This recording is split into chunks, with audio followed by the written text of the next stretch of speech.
Video में देखेंगे 8वां class का मैथ बिहार बोर्ड का तीसरा चैप्टर शुरू करेंगे। पहला और दूसरा चैप्टर कंप्लीट हो गया है, उधर बहुत ज़्यादा गैप हो गया था बीच में क्लास का। अब से कोशिश करेंगे रेगुलर क्लास लेंगे, लेकिन वीडियो को ज़्यादा से ज़्यादा लोगों तक शेयर कीजिएगा, ज़्यादा से ज़्यादा लोग देखिएगा, ज़्यादा से ज़्यादा लोग देखेंगे तभी रेगुलर क्लास ले पाएंगे। वीडियो को ज़्यादा से ज़्यादा लोगों तक पहुंचाने का प्रयास करें, क्योंकि ज़्यादा से ज़्यादा लोग देखेंगे तो आपको कहने की ज़रूरत नहीं पड़ेगा कि अगला वीडियो दीजिए। बिना कहे हम रोजाना रेगुलर क्लास आपको रेगुलर वीडियो आपको मिलता रहेगा। और साइंस भी शुरू करेंगे अगर आपका सपोर्ट रहा तो। जिस तरह से मैथ को साधारण भाषा में पढ़ाते हैं, साइंस को भी एकदम पूरा देहाती में समझा देंगे। तो ज़्यादा से ज़्यादा लोग तक वीडियो को शेयर कीजिएगा, बस यही रिक्वेस्ट है। क्योंकि थोड़ा सा चैनल एजुकेशनल चैनल का आप हालात जान सकते हैं, सब्सक्राइबर बहुत आ गया लेकिन व्यूज नहीं आता है, क्योंकि सब पढ़ के भागते जाते हैं। तो ज़्यादा से ज़्यादा लोगों तक पहुंचाइए ताकि व्यूज अच्छा आए, तो हम भी अच्छा से क्लास आपको दे पाएँ। ठीक है, तो चलिए आज शुरू करते हैं तीसरा चैप्टर, जिसका नाम है ज्यामितीय आकृति की समझ। ठीक है, तो इसको समझते हैं सिर्फ आज, बेसिक कंसेप्ट, क्योंकि ये बड़ा डेंजर चीज़ है। इसको सही से अगर इसका कंसेप्ट समझ में नहीं आया तो है बहुत आसान, लेकिन कंफ्यूजन बड़ा जल्दी होगा, बहुत ज़्यादा कंफ्यूज हो सकते हो अगर चीज़ों को बेहतरीन तरीके से इसका बेसिक, इसका कंसेप्ट क्या है उसको नहीं समझेंगे तो। ठीक है, तो इसलिए आज का पूरा वीडियो रहेगा इसका कंसेप्ट के बारे में कि इस एक्सरसाइज या इस चैप्टर में हमको क्या पढ़ना है। ठीक है, तो देखो ज्यामितीय आकृति का समझ, जो भी चैप्टर का नाम है आपको दिख रहा होगा, अंडरस्टैंडिंग ऑफ ज्योमेट्रिकल शेप्स, है ना, ज्यामितीय आकृति का को समझना है। तो समझते हैं। देखो जैसा जैसा है इसके हिसाब से बुक में जो है उसी के हिसाब से, एक्स्ट्रा नहीं समझाएंगे, नहीं तो फिर दिमाग से ऊपर उड़ जाएगा, है ना। इसलिए हम को किताब खोल लिए हैं, किताब में क्या क्या है उसको हम आपको समझाते चल रहे हैं। सबसे पहले हमको दिख रहा है सरल आकृति दिख रहा है, सबसे पहले दिख रहा है सरल आकृति। सरल आकृति, सरल आकृति समझते हैं। सरल सरल आकृति, सरल आकृति समझो बबुआ, ये क्या होता है, सरल आकृति क्या होता है। देखो ध्यान से, सरल आकृति मतलब कोई आकृति, जैसे एक कोई लाइन है, इस तरह का लाइन, तो ये भी एक आकृति, ये क्या है, आकृति, फिगर, सरल सिंपल फिगर, है ना, सिंपल फिगर, इंग्लिश में सिंपल फिगर कहेंगे, सरल आकृति। तो ये क्या आकृति है, सरल आकृति। सरल मतलब बहुत कोई सीधा समझेगा, लेकिन सीधा ही रहना जरूरी नहीं है। सरल माने सीधा ही, एकदम स्ट्रेट होना जरूरी नहीं, स्ट्रेट मतलब होता है एकदम सीधा। तो ये आकृति है, सरल आकृति ये भी है, लेकिन अगर ऐसा ऐसा रहे तो ये भी सरल आकृति है, उठपटांग रहे तो भी, है ना, इसमें भी ये भी कोई आकृति है, सरल आकृति इसको भी कह सकते हैं। ठीक है, सरल आकृति किसको नहीं कह सकते हैं। देखो अगर इस तरह से है ये भी सरल आकृति है, इस तरह से कुछ है ये भी सरल आकृति है, अगर पूरा बंद है तो भी इसको सरल आकृति कहेंगे। ठीक है, सरल आकृति है। कोई घुमावदार है ऐसा ऐसा ऐसा, ये भी सरल आकृति है। ठीक है, सरल आकृति है। अगर कोई है इस तरह से, इस तरह से, तो ये सरल आकृति नहीं है, सरल नहीं है। सरल आकृति मतलब होता है कि आपस में ना कटे, आपस में ये जो लाइन है, इसका जो भी लाइन है, बॉर्डर जो है, वह आपस में ना कटे। कटना मतलब ऐसा है, आपस में नहीं कटेगा तो वो सरल आकृति है, और अगर कट गया तो सरल आकृति नहीं है। एक कंसेप्ट को क्लियर कीजिए, उसके बाद आगे बढ़ेंगे।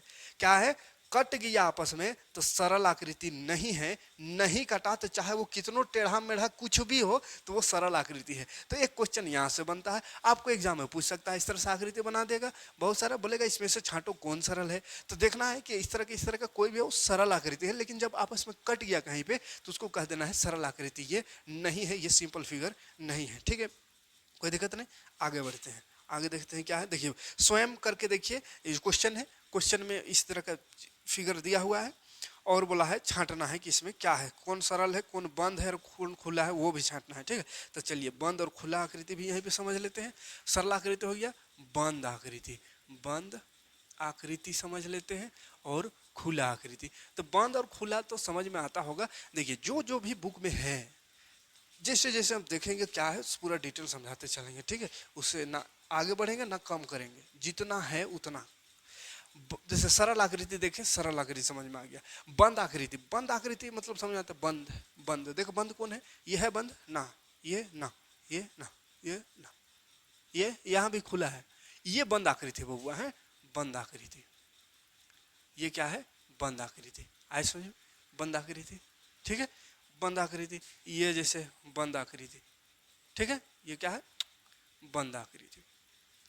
खुला आकृति कौन, तो खुला, ये खुला, ये खुला है, ये सब है ना। ये बंद है क्या, देखो तो, ऐसा रहे तो नहीं है ना, ये देखो खुला है ये। बंद आकृति मतलब चारों तरफ से या जितना भी है उस चारों तरफ कैप पैक रहना चाहिए, कैप बोलते हैं। जैसे ऐसा वैसा भी है और ये पैक हो गया तो बंद आकृति। समझ में आ गया। तो तीन चीज अगर क्लियर हुआ होगा तो क्वेश्चन है, पांच पांच सरल खुली व बंद आकृति बनाइए, पांच पांच खुली व बंद ऐसी आकृति बनाइए जो सरल ना हो। तो पांच गो सरल ना हो ऐसे मतलब कटने वाला आकृति बनाना है, और पांच गो सरल आकृति बनाना है, ठीक है। पांच पांच खुली व बंद ऐसी आकृति बनाइए जो सरल ना हो। तो ये भी, ये क्या है, ये बंद आकृति है, बंद आकृति है लेकिन ये सरल नहीं है, ठीक है। तो पांच पांच को बनाना है तो ऐसे अंदाजी ऐसा ऐसा खींच दीजिए इस तरह से ना, पांच को बना सकते हैं आप इस तरह से आकृति, जिसमें क्या होना चाहिए, सरल आकृति बोला है पांच गो, माने ये ऐसा वाला सरल पांच गो, बंद आकृति पांच गो, तो बंद वाला ऐसा ये सब बंद कर दीजिएगा तो बंद आकृति हो जाएगा। फिर खुला वाला पांच गो, तो खुला वाला ये सब हो गया खुला, मतलब कुछ भी ऐसा ऐसा लाइन खींच दीजिए खुला है तीन गो चार गो या दो, खुला आकृति है। समझ में आ रहा है। तो ये कोई दिक्कत नहीं, आगे बढ़ते हैं। नोमियल क्या हो, पोलीगोन, देखो बहुभुज समझते हो, बहुभुज, बहुभुज किसे कहते हैं, आकृति समझ में आ गया होगा। तो बहुभुज या पोलीगोन जिसको बोलते हैं, ये क्या होता है। बहुभुज माने होता है बउआ बहुत भुजा, है ना। बहुभुज माने बहुत भुजा, बहुत भुजा माने कम से कम तीन गो भुजा है। बंद आकृति है ना, बहुभुज क्या है, पोलीगोन क्या है, बंद आकृति है। बंद आकृति तो कम से कम तीन गो भुजा रहेगा तबे बंद होगा, तीन गो तबे बंद होगा, दो में तो बंद नहीं होगा, ठीक है। तो ये बहुभुज है, ये बहुभुज है, ये बहुभुज है, कौन, ये सब क्या है, बहुभुज है, ठीक है। बहुभुज है, कोई दिक्कत नहीं। त्रिभुज चतुर्भुज ये सब आता होगा, ठीक है। बहुभुज है तो ये क्या है, त्रिभुज है, चतुर्भुज है, पंचभुज, पांच गो रहने से एक दो तीन चार पाँच छः गो है तो ये षटभुज है, सात गो रहेगा तो सप्तभुज कहते हैं, ठीक है। तो आप देख सकते हैं बुक में इस तरह से है, ये त्रिभुज चतुर्भुज ये सब आता होगा, ठीक है। ये सब क्या है, बहुभुज है, क्या है बाबू, बहुभुज। अब इसका विकर्ण देखते हैं, बहुभुज का विकर्ण, विकर्ण किसको बोलते हैं, तो विकर्ण बोलते हैं कोना कोनी को, विकर्ण किसको बोलते हैं, कोना कोनी को। तो कोना कोनी किस में आएगा, विकर्ण इसमें आएगा, विकर्ण कोना कोनी नहीं आएगा, है ना, त्रिभुज में नहीं आ सकता। दो गो कोना आपस में मिलता है तो उसको विकर्ण कहते हैं, कोना कोना है ना, कोना कोना आपस में मिलता है तो विकर्ण। तो यहाँ पे चतुर्भुज से शुरू होगा विकर्ण, ई कोना से ऊ कोना मिल गया ये विकर्ण हो गया, विकर्ण। ये कोना से ये कोना मिल गया ये विकर्ण। तो चतुर्भुज का कय गो विकर्ण हो गया, दो गो विकर्ण हो गया, ठीक है। पंचभुज का कय गो विकर्ण हो गया, तो उसमें निकाल के देखना होगा कितना विकर्ण होता है। पांच गो अगर भुजा हो, जैसे एक दो तीन चार पाँच, पांच गो भुजा है तो कई गो विकर्ण होगा, तो देखो एक यहाँ हो गया एक, ये कोना से कोना दो, ई कोना से कोना तीन, तीन, फिर ई कोना से कोना चार, ई कोना से कोना पाँच, और कोई होगा ना, पांच गो होगा इसमें, पंचभुज में पांच गो विकर्ण, ठीक है। और कोई नहीं छूटा नहीं।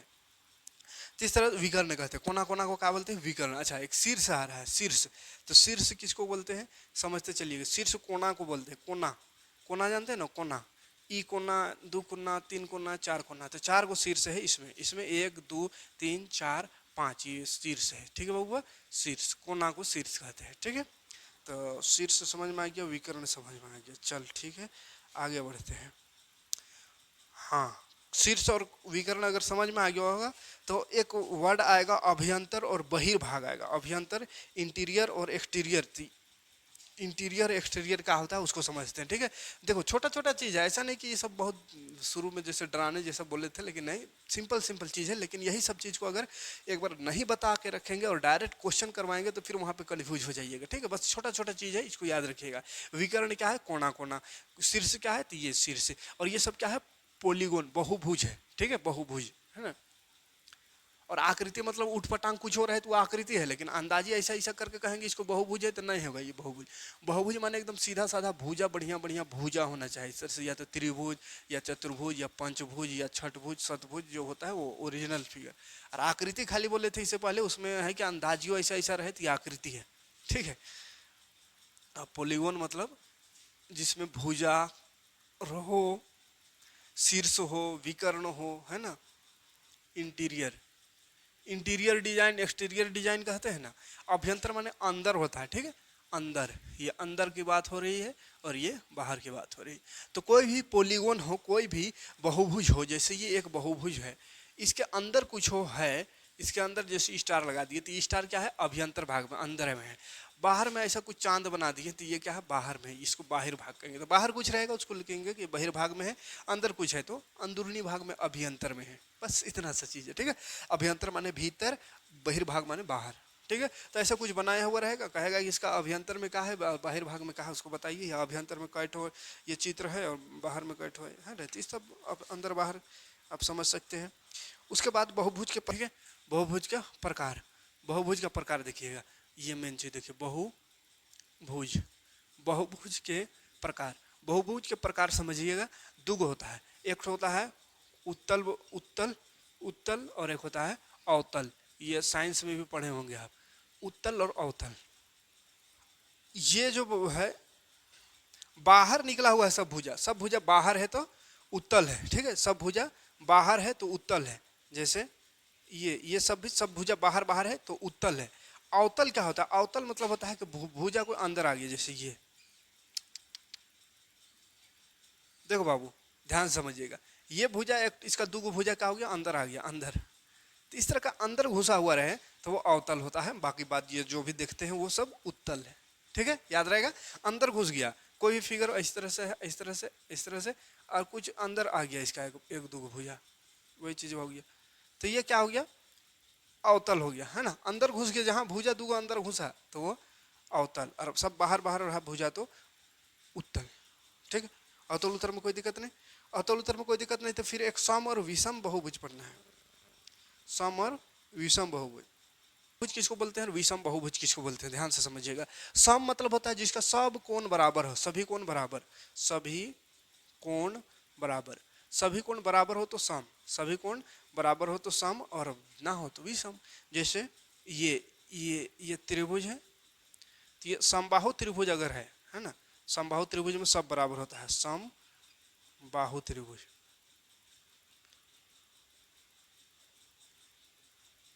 समबाहु त्रिभुज में क्या होता है, सब बराबर होता है, ये तीनों अंगर बराबर अगर है तो वो सम है। इसी तरह चतुर्भुज हो गया, या आयत हो गया, वर्ग हो गया, तो ये सब क्या है, सम है, नहीं, सभी एंगल बराबर, सभी कोण बराबर तो सम। और विषम में क्या होगा, जैसे त्रिभुज, ऐसा वाला त्रिभुज, तो इसमें तो सब बराबर नहीं है, सब बराबर नहीं है तो विषम है।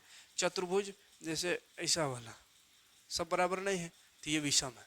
तो सब बराबर ना हो तो विषम, सब बराबर हो तो सम। तो सम और विषम छांटने को आवे तो छांट लीजिएगा, ठीक है। आगे बढ़ते हैं, बहुभुज के अंतः कोणों के मापों का योग अब समझते हैं, मेन ये इसको समझना है, उसके बाद फिर इसका कॉन्सेप्ट क्लियर हो जाएगा। बहुभुज का जो अंतर का कोण होता है, जैसे त्रिभुज, त्रिभुज के अंदर का कोण का योग कितना होता है, त्रिभुज के अंतः कोणों का योग 180 डिग्री होता है, यह मालूम होगा। त्रिभुज के अंदर का कोण का योग, अंदर अंदर का कोण को जोड़ेंगे तो 180 होगा। तो इसी तरह सभी बहुभुज का देखते हैं कितना होगा, और इसका निकालने का सूत्र भी बता देते हैं, ठीक है। जैसे त्रिभुज में देखिए, त्रिभुज में भुजा कितना होता है, भुजा का बात करें, भुजा यहाँ लिखते हैं, तो भुजा त्रिभुज में 3 गो होता है, ठीक है। तो सूत्र देखो क्या है, सूत्र आप ऐसा निकाल सकते हैं, 3 - 2 गुणा 180। सूत्र इसका ऐसा होगा, देखो, n-2 गुना 180। n मतलब नंबर ऑफ भुजा, जग भुजा रहेगा उसको n में लिखेंगे, -2 करके 180 से गुणा कर देंगे, ठीक है। तो n-2 देखो, n-2 कितना हो गया, n-2 मतलब 3 - 2 तो 1 हो गया, 1 और गुणा 180, तो 180 1 180, त्रिभुज के तीनों कोण का योग 180 डिग्री।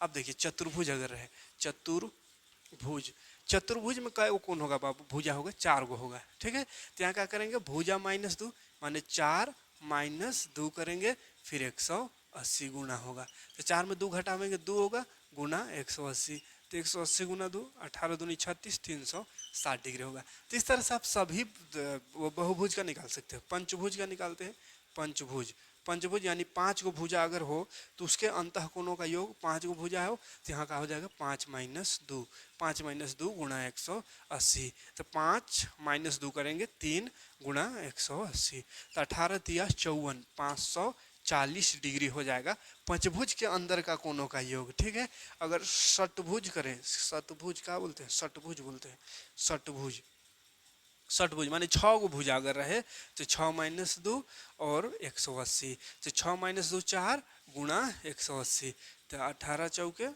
72, 720 हो जाएगा। ठीक है, इसी तरह 8 भुज, 9 भुज, 10 भुज, कतनु भुज रहे तो आप निकाल सकते हैं। ठीक है, और एक निकाल दें सप्तभुज का, 7 गो भुजा है तो 7, 7 - 2 गुणा 180, 7 - 2 5 गुणा 180, 18 × 5 = 90, तो 900 हो गया। ठीक है, तो इस तरह से ये सबको याद रखिएगा, एक तो याद रखिएगा कैसे निकलता है, बाकी अपने बन जाएगा, निकल जाएगा। त्रिभुज के तीनों कोण का योग 180 याद होना चाहिए, चतुर्भुज के तीनों कोण का योग 360, ये तो एकदम 100% याद होना चाहिए क्योंकि बार बार यूज होगा। और पंचभुज भी कभी कभी यूज होगा, 540 याद रखना। बाकी ये मेथड याद रखना, तुरंत निकाल लेना। ठीक है, अगर दिमाग से ये सब निकल जाए तो ठीक, कोई दिक्कत नहीं। आगे बढ़ते हैं, अगला क्या है उसको समझ। बाह्य कोणों का योग, देखो बाबू, बाह्य, बाह्य माने बाहर है ना, बाह्य कोणों का योग, बाहर के कोणों का योग अगर करेंगे तो 360 डिग्री होता है, चाहे वो पंचभुज है कि चरभुज है, चतुर्भुज है कि त्रिभुज है, किसी का भी 360 डिग्री याद रखिएगा। ठीक है, बाहर, बाहर का कोण, बाह्य कोण मतलब क्या होता है उसको थोड़ा समझ लीजिए। बाह्य कोण मतलब जैसे ये त्रिभुज है तो त्रिभुज के बाहर कोण, ये हो गया बाहर का कोण, ये हो गया बाहर का कोण, ये हो गया बाहर का कोण। ठीक है, तो ये सब बाहर बाहर का कोण का जोड़ेंगे तो 360 होगा। इसी तरह चतुर्भुज भी है ना, चतुर्भुज भी है, तो चतुर्भुज का भी बाहर का कोण को जोड़ेंगे, जैसे ये हो गया बाहर का कोण, ये सब, तो बाहर के कोणों को जोड़ेंगे तो इसका भी 360 होगा, है ना। तो बाह्य कोणों का योग 360 डिग्री होता है, याद रखिएगा, चाहे चतुर्भुज हो, पंचभुज हो, छठभुज हो, सौभुज, कुछ भुज हो। ठीक है, तो इतना ही सा बेसिक कंसेप्ट है, ये सबको याद रखिएगा। तो क्वेश्चन बनाने में कोई परेशानी, किसी प्रकार का कोई दिक्कत नहीं होगा। ठीक है, तो चलिए एग्जाम्पल का बहुत सारा क्वेश्चन है जो कि बहुत आसान आसान, यही सब जो कंसेप्ट बताएं उसी से रिलेटेड क्वेश्चन है, वो सब क्वेश्चन कर लीजिएगा। आज की वीडियो में इतना ही, बस कंसेप्ट क्लियर करते हैं और आप अपने से उदाहरण का क्वेश्चन कर लीजिएगा। नेक्स्ट वीडियो में लेकर आएंगे 3.1 एक्सरसाइज। ठीक है, एक्सरसाइज का क्वेश्चन देखेंगे नेक्स्ट वीडियो में। वीडियो समझ में आएगा तो लाइक और कमेंट करिएगा और ज़्यादा से ज़्यादा लोगों तक पहुंचाने का प्रयास करिएगा ताकि अगला वीडियो जल्द से जल्द आपको मिल जाए। ठीक है, मिलते हैं, थैंक्स फॉर वॉचिंग, जय हिंद, शुक्रिया।